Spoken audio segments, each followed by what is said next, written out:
Gandang araw mga bossing. Ayan, papaanda rin natin yung Evo natin na halos isang taon na namahinga. Hindi tumakbo sa kalsada mga boss. Ayan, samahan nyo kami dito sa kabilang garahe, dito sa kabilang bahay mga boss. Ayan. Yan ang ating Evo. Mitsubishi Evo Lancer.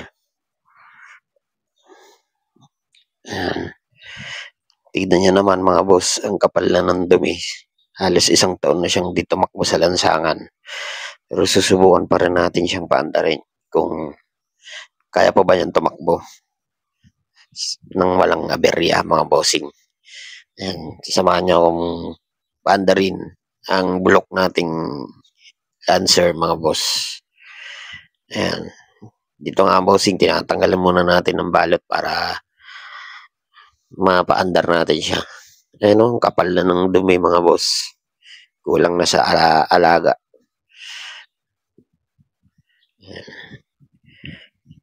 Mitsubishi Lancer mga bossing. 1993 model. Sa tagal ko nang ginagamit to, di pa ako tinirik dito mga boss.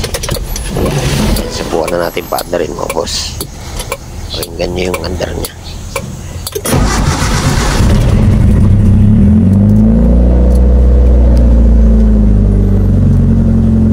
Yan mga bossing, cold start pa lang yan mga boss. Kaya medyo mataas pa yung andar niya.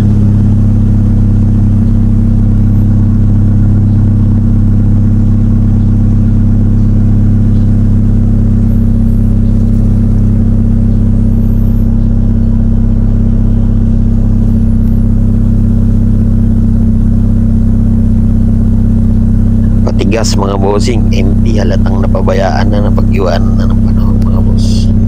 Yan, subukan nating bombahin. Pakinggan nyo mga bossing.